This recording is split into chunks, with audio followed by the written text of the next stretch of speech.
How does this process look like when you're doing AI prediction to actual clinical application? And what are some of the challenges arising when we're translating this into patient care? We use this platform, we call it Matrix, to look across the world's knowledge of every drug, every disease, every gene, every protein. It's basically all of the world's knowledge in what's called a biomedical knowledge graph. So it's a two-dimensional representation of what we know about medicine. And then we train algorithms on known treatments. Like we know siltuximab treats Castleman disease. So we train on that relationship. We train on other relationships, literally thousands that we know. And then we ask the algorithm, look across every other drug versus every other disease and give us a score from 0 to 1 for how likely it is that you think that that drug is going to work for that disease based on what we trained you on.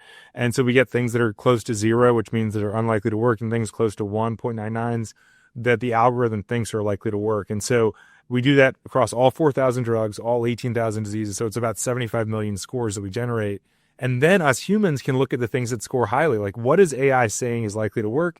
Us humans can look at the top. And what's interesting is that we thought we were going to mostly be finding sort of new discoveries. We published in the New England Journal of Medicine a couple months ago, identifying that a TNF inhibitor might be useful in Castleman disease. We treated a patient with it. It saved his life. So that was a discovery. That was novel. Humans hadn't figured that out yet. What I've been really surprised to find is that we actually are uncovering a lot of things that us humans actually have already found. We just have discarded because it's not profitable. An example actually is within autism. It turns out that a large portion of kids with autism have antibodies that prevent folate from getting in their brain. They have a cerebral folate deficiency.